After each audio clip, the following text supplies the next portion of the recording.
Hi everybody, this is Dr. R. Bhuneshwari, Associate Professor of Home Science, Sri Sharda College for Women, Salem 16. Today I am going to discuss about Introduction to Art and Design. The word art means the application of skill and taste to the production of beautiful things.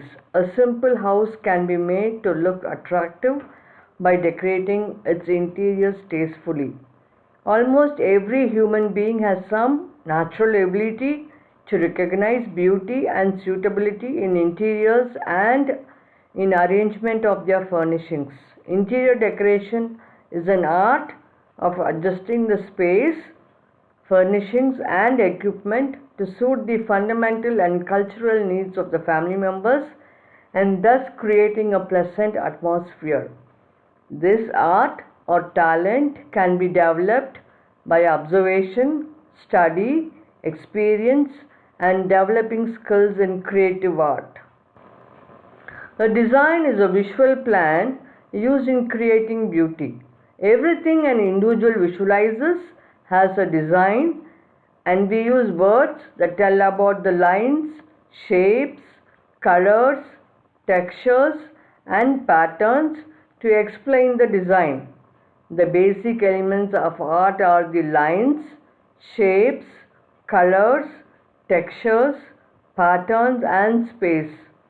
The knowledge of elements of design are important to everyone who works in home interiors, woodworking, photography, landscaping, architecture, and visual arts.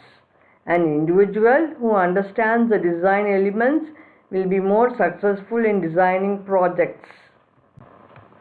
Objectives and creative experience. The objectives in creating experience of planning the interiors are as follows: beauty, expressiveness, and functionalism. Beauty. Beauty is not the only objective in planning and furnishing a home. A home should be expressive of the personality of the owners and should function effectively. One simple definition of beauty is that combination of qualities that is pleasing to the trained eye or ear. According to an Oriental proverb, one man's beauty is another man's ugliness. Ultimately, beauty leads to aesthetics, and the underlying basic factor in aesthetics is the elements of art. Expressiveness. One way to approach the subject of selecting, decorating, and furnishing a home is to seek or express some definite idea or theme.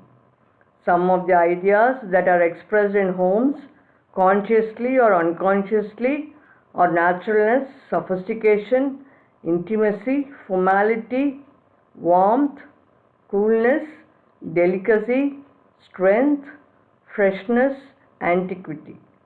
The most important theme that may be expressed in homes, four of the typical ones are formality, informality, naturalness, and modernism.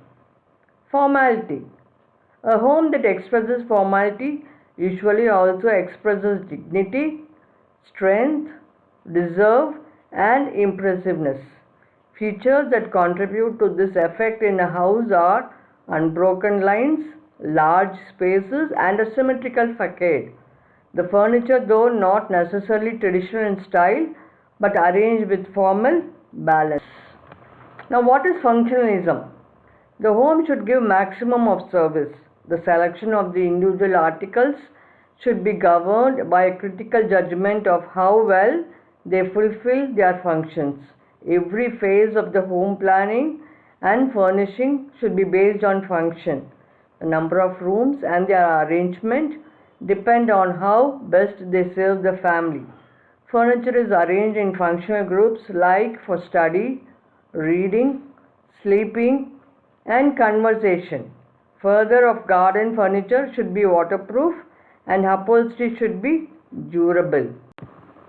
Good taste in art and design. Now, how could you define what is good taste or what is good taste in art and design?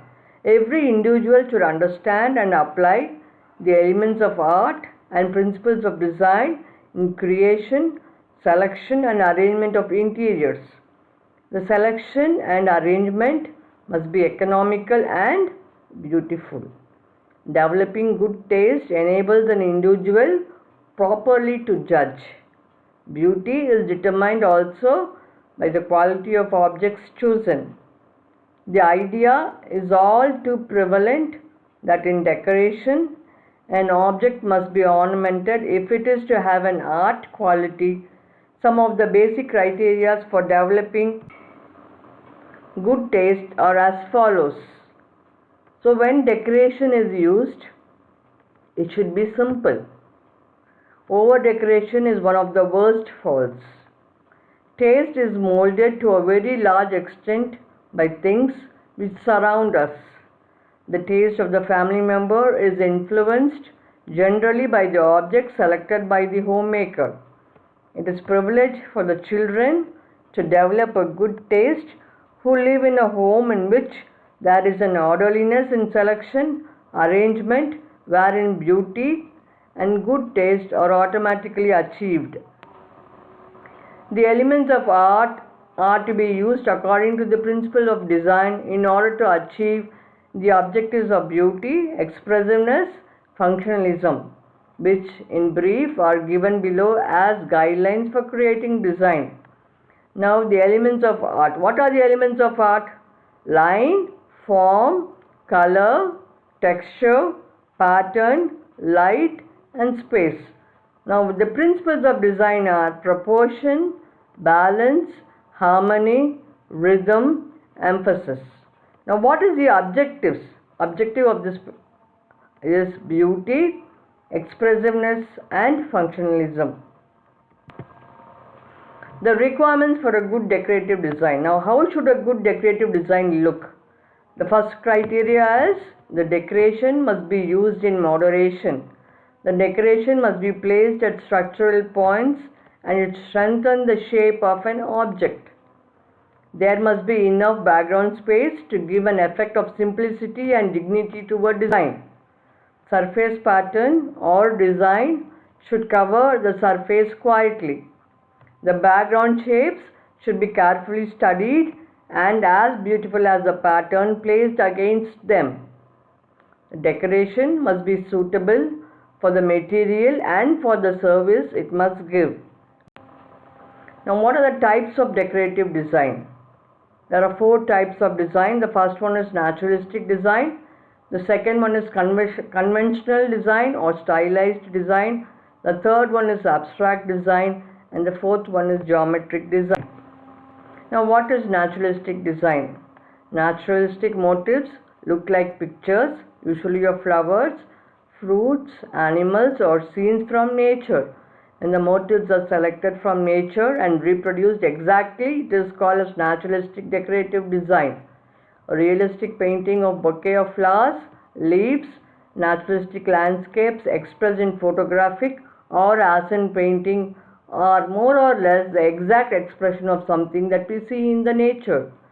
The applications of naturalistic design in interiors may be on pictures, wallpapers, fabrics, paintings, etc.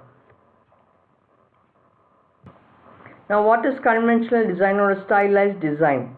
Stylized motifs do not look like pictures of natural objects. Usually the lines are simplified and conventionalized.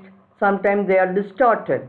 In stylized motifs, the form of leaves, flowers, animals, fruits are used, but they are conventionalized or stylized.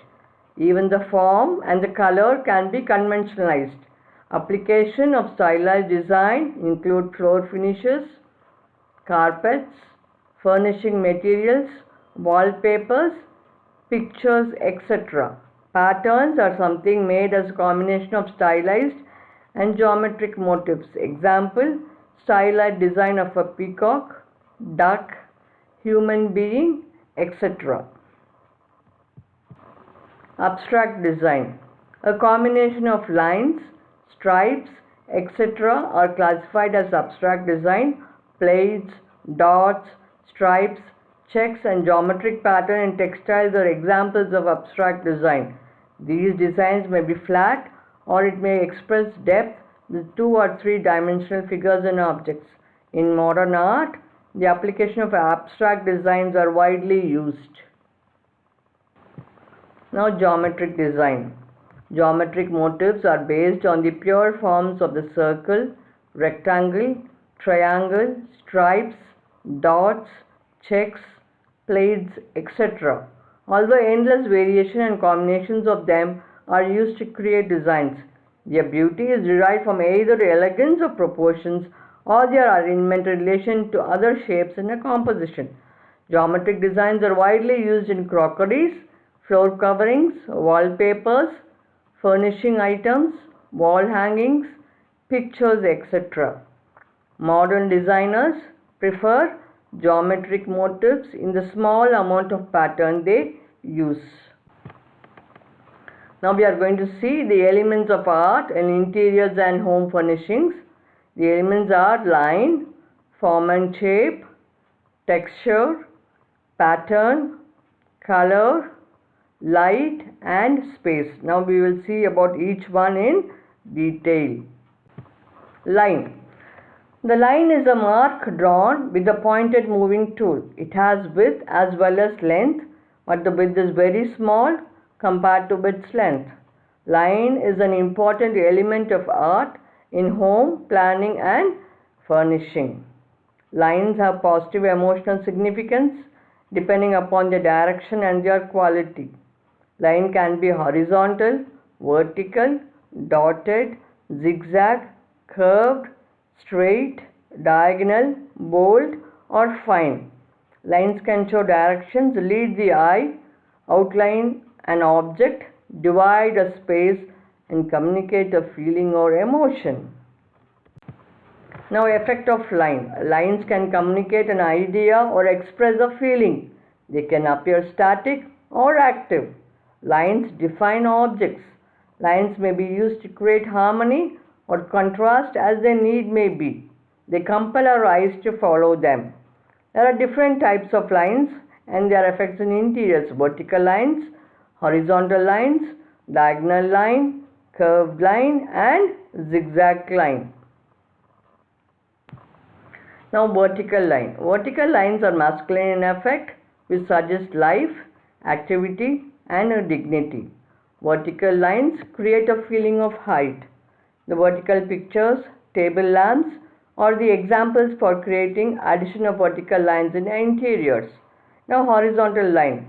Horizontal lines naturally suggest rest or repose, steadiness and duration. Low-lying table, sofa, bookshelves, etc. are the examples for horizontal lines in home furnishing. Now, diagonal lines. Diagonal lines suggest decided movement and force. In the home, they appear in staircase and in the diagonal plates of fabrics or patterns on wallpaper. Now, curved lines.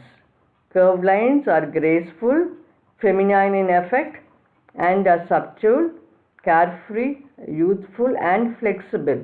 These lines are found in the tie-back curtains, graceful carvings of the furniture, table lamps, etc. In architecture, curved lines are found in doorways, circular designs at the ceiling, etc.